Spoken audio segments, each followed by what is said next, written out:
Right. So we don't need to see the exact numbers or accounting because it's like we homies, bro. I'm not ever gonna be like, yo, let me see the accounting with my man. You know what I'm saying? I understand business is business, but you know, it's also like, yo, but bro, before business, it's like, nigga, you my man. Right, like I don't, right, you know what I'm right, saying? right. Like I don't give a fuck about none of this shit. Like you my man, dog. If this shit fall down tomorrow, we still gonna go get something to eat and talk shit together. Like, so what are we really talking about? You know what I mean? But like I said, I understand where egos became inflated. And you know, like I said, you chasing something your whole life and you finally get it. It's hard to kind of share it with motherfuckers that you feel like didn't suffer some of that, you know, the depressing nights with you, and you know what I'm saying. So I get it, I understand, but it's like, fam, we already have this agreement. No matter, and you the one that drew it up. See, that's the crazy part about it. You the one that drew it up, and you don't want to honor it. It's like, all right, fam. Like, what you want us to do at this point?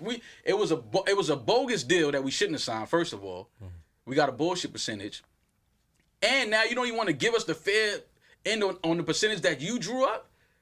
Like, enough is enough, bro. I'm a man at the end of the day. Like, what you doing? Like, now you just trying to spin me. You know what I'm saying? And I can't let that back burner for 2 years, bro. We was asking to see, you know, the logistics of the business and the accounting for almost 2 years. And we tried everything, man, because we didn't, you know what I'm saying? Like I said, that was fam at one point. You know, that was my, like, me and, we lived together. You know what I'm saying? Like, me and this nigga lived together. Like, so it's like, bro, like, I got you out of serious situation. After all of that, I mean, do you still respect Joe for at least starting the platform? And that's the end of the question? I mean, yeah, starting. No. I mean, no. you kept it real. I don't respect him at all. You never shake his hand again. Shake his hand? I'll shake the room before I shake his hand, bro. Damn. That's just what it is. I mean, you know, because like I said, it's not even about the business or the money. It's a lot of money. A lot of money. So it's a lot of money, bro, that me and Rory walked away from. It's a lot of money that was taken out of our pockets. It's a lot of money that we still, to this day, we don't have no lawyers going after it. Can you respect him? No. Do I think that he's intelligent? Yes. Do I think that he's a creative? Yes. Do I think that he's done some good things with his life? Absolutely. Do I think as an MC is he dope? Yes. As a man, I'm just cut different, bro. I don't mix with that. You know what I'm saying? I can't fuck with people that move like that. You gotta have integrity, bro. Yo, it's Big Ant, man. We back. Another edition of Urban Politicians TV, UPTV. Make sure you stay on your pivot at all times, man. Had to come tap in real quick on Maul going on to the Personal Party podcast with Smoke Dizza and Broadway and Show Broadway. And I'm going to have a link in the description box where y'all can tap in and watch that whole episode. The whole episode was dope and everything like that. I remember when Smoke Dizza was popping out here to Ace Time at the Smokers Club tours and all them things like that. But, yeah, man, anytime Maul or Rory goes to a podcast, they're going to have to talk about Joe Budden. And the reason is, whether you agree with it or not, they stamped in history with the podcast culture. And it's bigger than hip-hop with the Joe Budden podcast. It's not really just a hip-hop podcast. It became a whole cultural thing with people. And podcasting is still fairly new to the culture of entertainment. Have people been doing podcasts before Joe Budden and Rory and Maul podcasts? Yes. Were there other popular podcasts? Yes. But the impact that Joe Budden had with the podcast and the guys, it's one of those things where ain't too many did it like that. So it's a part of history at this point in time. Maul is a part of that. He played his role. So did Rory.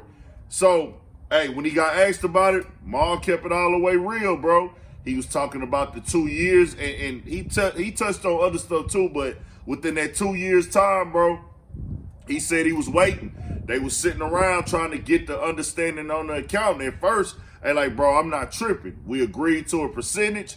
I know I'm straight. We signed on the dotted line. He said he let Joe draw it all up. But Joe wasn't letting them see the money. He's saying there's more money on the table for him and Rory. He's like, he's not worried about it. said that Joe wasn't letting him see the percentages and everything like that.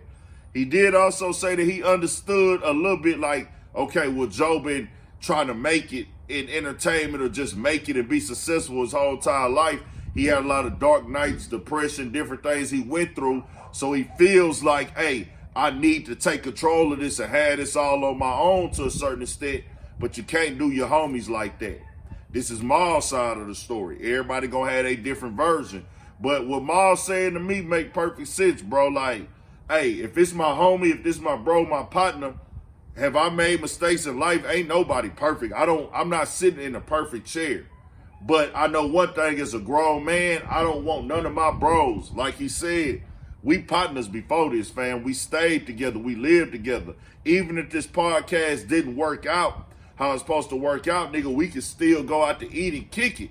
But sometimes people, he said, egos get inflated.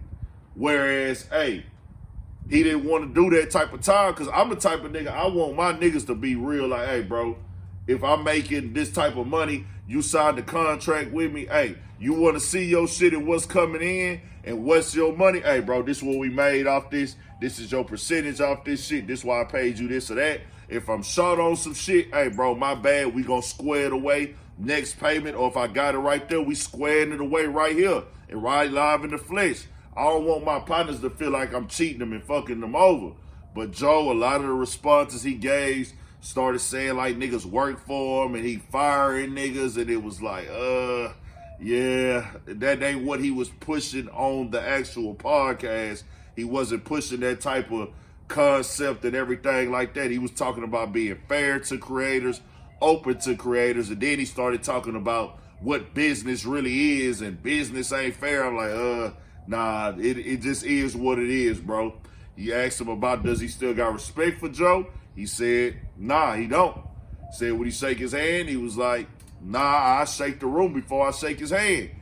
He said he does. He did acknowledge Joe's talent, Joe being smart, Joe being a dope and lit MC, yes. But he said he's separating that from the man, which I understand. And to keep it all the way honest with people, bro, like, I still tap into the Joe Budden podcast, certain topics, issues I want to hear Joe take on it. Like I say, he real good at this shit. It's no secret that I came up a fan of the Joe Budden podcast. People know that. That's why people come tap into my feedback on certain things and my commentary on certain issues and just conversations that's going on with this platform and everything like that. But I do know with this game, bro, like, you start realizing that everybody moves the goalposts differently. You realize, hey, bro, your morals and your integrity might not align with somebody else's. And I made that mistake in this game, period, where I didn't like trying to place what I think is morally right or what is a value and what integrity should be looked at as in a situation.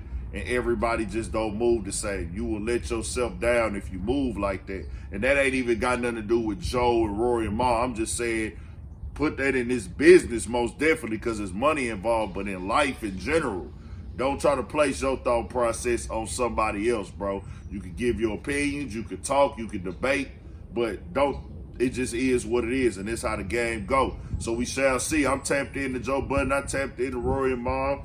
Shout out to the Personal Party Podcast and Mo. We got more shit coming, man. Tell me what y'all think about this. 1000, stay on your pivot for shit show.